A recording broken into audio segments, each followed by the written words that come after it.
Hi everyone, welcome to my channel. तो जैसे कि आपने थंबनेल पे देख ही लिया होगा, आज हम बात करने वाले हैं बीएचयू के न्यू रूल्स की।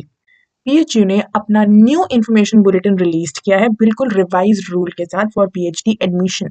एंड अब जो चीज सामने आई है वो ये कि नॉन नेट एंड जेआरएफ अब दोनों सेम रेस में दौड़ने वाले हैं। जी हाँ, जेआरएफ वाले रेडी हो जाइए, रास्ता अब और डिफिकल्ट होने वाला है। एंड नॉन नेट आपके लिए तो खुशखबरी है। इस वीडियो में हम जानेंगे कि जेआरएफ वालों के लिए क्या क्या और चैलेंजेस ऐड हुए हैं एंड साथ में नॉन नेट वालों के लिए क्या गुड न्यूज़ है। और साथ ही साथ हम जानेंगे कि कौन कौन से क्राइटेरिया जो हैं जिनको कंसिडर किया जाने वाला है मेरिट लिस्ट बनाने के लिए। तो मेरे साथ एंड तक बने रहिएगा। ये आ चुके हैं हम यूनिवर्सिटी की वेबसाइट में। तो यहाँ आप नीचे स्क्रॉल करेंगे तो आप देख पाएंगे बीएचयू पीएचडी एडमिशन्स हैं ये 2023-2024 के लिए। यहाँ पे आए हैं revised BHU PhD information bulletin 2023। आप इसमें क्लिक करेंगे तो पूरा पीडीएफ खुल जाएगा जो मैंने ऑलरेडी खोल के रखा है। ये है हमारा रिवाइज्ड पीडीएफ एंड ये सब अननेसेसरी इन्फॉर्मेशन जो हमें नहीं देखनी है हमें यहाँ से देखना है। इसको हम जूम कर लेते हैं। जी हाँ, तो अब इसे समझते हैं डिटेल में। Admissions to PhD program will be made through the following modes। अब दो तरीके से यहाँ एडमिशन लिया जाएगा। एक तो है जीआरएफ वालों के लिए, ठीक है, जो नेट जीआरएफ कैंडिडेट्स हैं उनके लिए भी यहाँ पे एक एग्जाम रखा जाएगा, research entrance test exempted. Okay, एक होगा रिसर्च एंट्रेंस टेस्ट एग्जाम्प्टेड और दूसरा रिसर्च एंट्रेंस टेस्ट वो तो होगा और उसके अंदर भी क्लासिफिकेशन है बीएचयू रेट या फिर एनटीए रिसर्च एंट्रेंस टेस्ट, या इसको एनटीए रेट भी बोल सकते हैं। ओके, सो यहाँ पे 3 टेस्ट होने वाले हैं। एक तो रेट एग्जाम्प्टेड जो कि नेट और जेआरएफ वालों के लिए है, देन बीएचयू रेट, एक एनटीए रेट जो कि ऑलरेडी हो चुका है, बच्चों ने दे चुके हैं। तो ये जो बीएचयू रेट है ये अभी होगा एंड इसके लिए टेंटेटिव डेट्स जो बताई गई हैं वो है कि दिसंबर में ये कंडक्ट हो जाएगा, इसी पीडीएफ में दिया गया है। एंड तो अब दिसंबर में जब कंडक्ट होगा तो मतलब कि इसकी जो डेट्स हैं एप्लीकेशन फॉर्म वो भी जल्दी आ जाएंगी, तो वो भी मैं आपको अपने वीडियो के थ्रू चैनल के थ्रू मैं इन्फॉर्म कर ही दूंगी। तो ये जो है जेआरएफ वालों के लिए इन्होंने जो न्यू चीज निकाली है अबाउट टेस्ट। अब इसमें क्या क्या क्राइटेरियाज हैं। हाँ, तो नीचे जब हम जा रहे हैं क्राइटेरियाज तो जाने से पहले ये है सीट्स एंड सब्जेक्ट्स, ये वो सब दिए हैं। इनमें भी कुछ कुछ सब्जेक्ट्स में एडिशन हुआ है, सीट्स जो है नंबर बदले हैं, कुछ कुछ बीएचयू रेट के थ्रू है, कौन से एनटीए रेट के थ्रू है। अब आपको ये चेक करना पड़ेगा अपने सब्जेक्ट और डिसिप्लिन के अकॉर्डिंग, तो ये चीज आप ध्यान से चेक कर लीजिएगा। एंड हो सकता है पहले एनटीए हो, एनटीए रेट के थ्रू हो रहा हो, अब वो बीएचयू रेट के थ्रू हो रहा है, तो ऐसे में क्या है कि अब आपको बीएचयू रेट देना होगा। तो इसीलिए प्लीज इस चीज को आप ध्यान से चेक कर लीजिएगा। अब यहाँ पे देखिए एक और चीज जो दी यहाँ पे नोट दिया हुआ है, 50% ऑफ द सीट्स जो है वो होगी एग्जेम्प्टेड कैटेगरी के लिए, बीएचयू रेट एग्जेम्प्टेड कैटेगरी के लिए, एंड 50% होगी एंट्रेंस टेस्ट के थ्रू, मतलब कि एनटीए एंड बीएचयू रेट के थ्रू। ये तो चलो ठीक है, ये तो पहले ही पता था, बट अब इसमें एक इसको आप एक गुड न्यूज की तरह भी ले सकते हैं। अभी न्यू रूल के अकॉर्डिंग ये जो रूल है ये आपके लिए अच्छा हो गया है।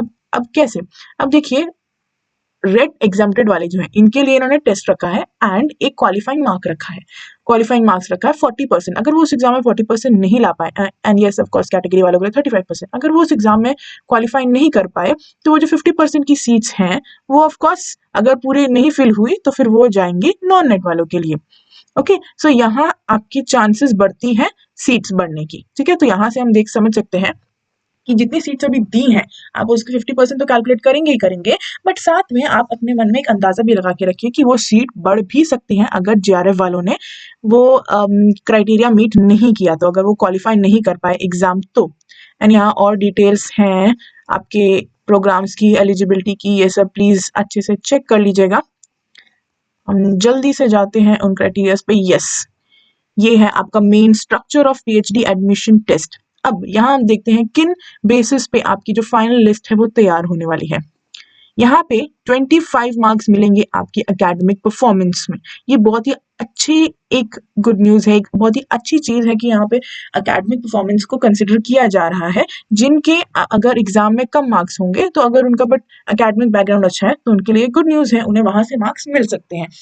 जबकि दूसरी साइड अगर इंटरव्यू के बेसिस पे ही कंसिडर किया जाता, ठीक है, सपोज अगर ये खाली इंटरव्यू के बेसिस पे आपको सिलेक्शन करते तो मतलब वो वो इतना अच्छा नहीं है, बिकॉज इंटरव्यू एक ऐसी चीज़ है जहाँ कुछ क्लियरिटी नहीं होती है, बच्चे सेटिस्फाई नहीं होते हैं, उन्हें लगता है नहीं हमसे पार्शियलिटी हुई है, हमें मार्क्स नहीं दिए हैं अच्छे, हमसे पूछा था हमने आंसर नहीं दिया था, कुछ क्लियरिटी नहीं होती सिलेक्शन प्रोसीजर में। बट यहाँ सिलेक्शन प्रोसीजर एकदम क्लियर है, फाइनल मेरिट लिस्ट किस बेसिस से बनेगी वो भी एकदम क्लियर है। 25 मार्क्स आपके मिलने वाले हैं आपको अकेडमिक बैकग्राउंड पे, इनका भी डाइवर्सिफिकेशन उन्होंने क्लियरली दिया है। क्लास 10th में आपके फर्स्ट डिवीजन है तो 5, सेकंड डिवीजन है तो 3, थर्ड डिवीजन है तो 1, इस हिसाब से आपको मिलेंगे। क्लास 12th में भी 5, 3, 1, यूजी में भी डिवीजन के बेसिस पे 5, 3, 1, पीजी के बेसिस पे third division 0, maximum marks in सबके 5, 5, 5। एंड अगर आपने जीआरएफ किया है तो 5, अगर आपने नेट किया है तो 2.5।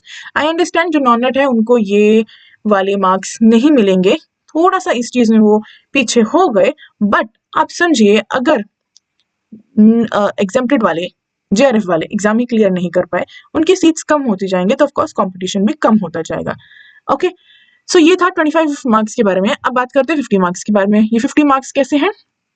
जो एग्जाम्प्टेड कैटेगरी के हैं उन्होंने एग्जाम देना है, रिसर्च एबिलिटी टेस्ट, वो एग्जाम देंगे एंड उनका उस एग्जाम का 50% में कन्वर्ट किया जाएगा।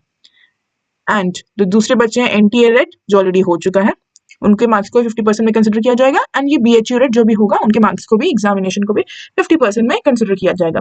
ये एग्जामिनेशन कैसा होने वाला है, इसके क्या रूल्स हैं, ये रेट एग्जाम्प्टेड वालों के क्या रूल्स हैं, क्या सिलेबस है, कैसे करना है कवर, ये सब क्वेश्चंस जो है मैं आगे आने वाली वीडियोस में कवर करूंगी। आज की वीडियो में हम बस देखने वाले हैं कि किस बेसिस पे सिलेक्शन होने वाला है, मेरिट लिस्ट किस बेसिस पे बनेगा, एंड कुछ नई चीजें इस पीडीएफ में, बहुत सारी नई चीजें हैं जो मैं एक वीडियो में एक्सप्लेन नहीं कर पाऊंगी, आगे आने वाली वीडियो में हम वो जरूर देखेंगे।